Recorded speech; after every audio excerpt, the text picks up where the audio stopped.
Dear friends, എല്ലാവർക്കും നമസ്കാരം. എല്ലാവർക്കും സുഖം തന്നെ എന്ന് വിശ്വസിക്കട്ടെ. അതോടൊപ്പം സുഖസമൃദ്ധി സമ്പന്നമായ ഐശ്വര്യത്തിൻ്റെ വരുന്ന ദിനങ്ങളെ എല്ലാവർക്കും ആശംസിക്കുകയാണ്. ഞാനിന്നിപ്പോൾ ഈ ചാനലിൽ വന്നിരിക്കുന്നത് ഇന്നത്തെ ആധുനിക മനുഷ്യൻ്റെ ജീവിത രീതി, ഭക്ഷണ രീതി, ഉറക്കമില്ലായ്മ, സോഷ്യൽ മീഡിയ, അതുപോലെ ഇൻ്റർനെറ്റിൻ്റെ അധിക ഉപയോഗവും, മനസ്സ്, ടെൻഷൻ, ഡിപ്രഷൻ ഇതൊക്കെ വർദ്ധിച്ചുകൊണ്ടിരിക്കുന്ന ഇന്നത്തെ കാലഘട്ടത്തിൽ അസുഖങ്ങൾ പിടിച്ചുകൊണ്ടിരുന്നാലും അറിയാത്തൊരവസ്ഥ, പലതും മാരക രോഗങ്ങൾ, ക്രിട്ടിക്കൽ ഇൽനെസ്സൊക്കെ ഒരു സ്റ്റേജ് കഴിയുമ്പോൾ, ഒന്നോ രണ്ടോ സ്റ്റേജുകളൊക്കെ കഴിയുമ്പോഴൊക്കെയാണ് പലർക്കും അത് അനലൈസ് ചെയ്യപ്പെടുന്നത്.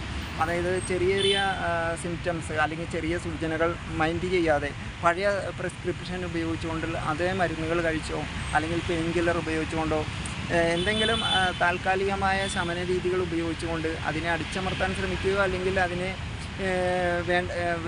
കാര്യമായ രീതിയിൽ ഗമനിക്കാതെ പോകുന്നതും അത് മാരകമായ അസുഖങ്ങളിലേക്ക് പലപ്പോഴും പോകുന്നതായിട്ട് നമ്മളുടെ ശ്രദ്ധയിൽപ്പെട്ടിട്ടുണ്ട്. ദൃശ്യമാധ്യമങ്ങളിലൂടെ നമുക്ക് എല്ലാവർക്കും അറിയാവുന്നതാണ്. അത്തരത്തിൽ വരുന്ന സാഹചര്യങ്ങളെ അല്ലെങ്കിൽ വലിയൊരു ചിലവിനെ, ക്യാഷ് ലോസിനെ എങ്ങനെ നമുക്ക് മെയിൻറ്റെയിൻ ചെയ്യാം, അതിന് വേണ്ടിയിട്ട് എല്ലാവരും തന്നെ ആരോഗ്യ ഇൻഷുറൻസ് എടുത്ത് നോക്കുക. ആരോഗ്യ ഇൻഷുറൻസ് അല്ലെങ്കിൽ തന്നെ ക്രിട്ടിക്കൽ ഇൽനെസ്, അതുപോലെ തന്നെ മാരക രോഗങ്ങൾക്ക് വരുന്ന ഭയങ്കര ചിലവുകളെ, പ്രതീക്ഷിക്കാത്ത ആയിട്ടുള്ള ചിലവുകൾ, അതായത് നമ്മുടെ സാമ്പത്തിക ലോസ് ഉണ്ടാക്കുന്ന സേവിങ്സിനേക്കാൾ ഉപരിയായിക്കൊണ്ട്, സേവിങ്സ് ഉള്ളവരാകട്ടെ ഇല്ലാത്തവരാകട്ടെ, ഗവൺമെൻറ് എംപ്ലോയി ആകട്ടെ അല്ലാത്തവരാകട്ടെ, ഗവൺമെൻറ് എംപ്ലോയി മെഡിസപ്പ് പോലെയുള്ളതിന് 3 ലക്ഷം രൂപയുടെ പരിധിയേ ഉള്ളൂ.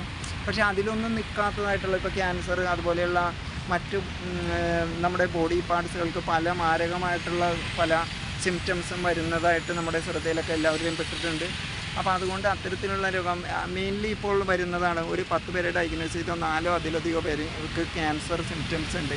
ബോഡിയുടെ ഏത് ഭാഗത്തും വരാവുന്ന ഒരു ഇല്ലീഗലായിട്ടുള്ള ഒരു ജനറേഷൻ, അതായത് കോശങ്ങളുടെ പെറ്റുവരുകൽ, അതിനെക്കുറിച്ചൊക്കെ എല്ലാവർക്കും ഏതാണ്ടൊക്കെ അറിയാവുന്നതാണ്. അത്തരത്തിലൊരു വിവരണത്തിലേക്ക് പോകാൻ പറ്റിയ ഒരു ടൈം ലിമിറ്റ് ഉള്ളതുകൊണ്ട് ഞാൻ പോകുന്നില്ല. എങ്കിൽ തന്നെ നമുക്ക് അത്തരത്തിലുള്ള ഒരു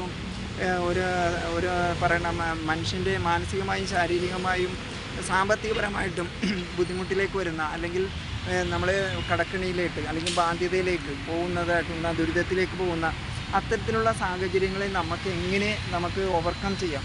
അതിനുവേണ്ടി എല്ലാവരും ആക്സിഡൻറ്റ് പോളിസി, അതുപോലെ തന്നെ മെഡിക്ലെയിമിൽ തന്നെ ക്രിട്ടിക്കൽ ഇൽനെസ്, പ്രത്യേകിച്ച് ക്യാൻസർ പോലെയുള്ള അസുഖങ്ങൾക്ക് വേണ്ടിയുള്ള പോളിസികൾ എടുത്തുകൊണ്ട് ജീവിതത്തിലുണ്ടാകുന്ന സേവിങ്സിനെ, ചെറിയതാകട്ടെ വലുതാകട്ടെ ഉണ്ടാകുന്ന സേവിങ്സിനെ എങ്ങനെ നമുക്ക് അത് നഷ്ടപ്പെടുത്താതെ, അതോടൊപ്പം ബാധ്യതയിലേക്ക് പോകാതെ എങ്ങനെ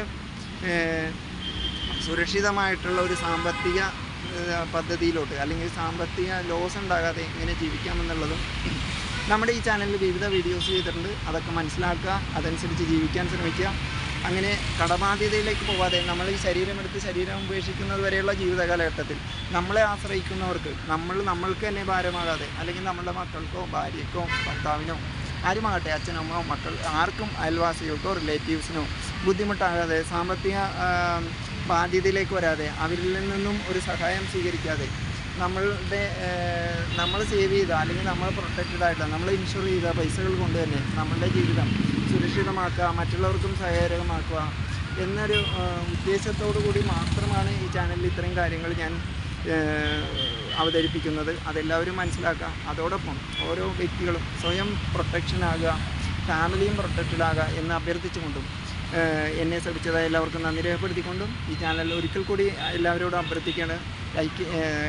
സബ്സ്ക്രൈബ് ചെയ്യാത്തവർ സബ്സ്ക്രൈബ് ചെയ്യുക, ലൈക്ക് ചെയ്യുക, കമൻറ്റുകൾ രേഖപ്പെടുത്തുക എന്ന് അഭ്യർത്ഥിച്ചുകൊണ്ടും ഈ അടുത്ത ഇൻഫർമേറ്റീവായിട്ടുള്ള ഒരു വീഡിയോ ആയിട്ട് വരുന്നതുവരെ എല്ലാവർക്കും, എന്നെ ശ്രമിച്ച എല്ലാവർക്കും നന്ദി, നമസ്കാരം, താങ്ക് യു.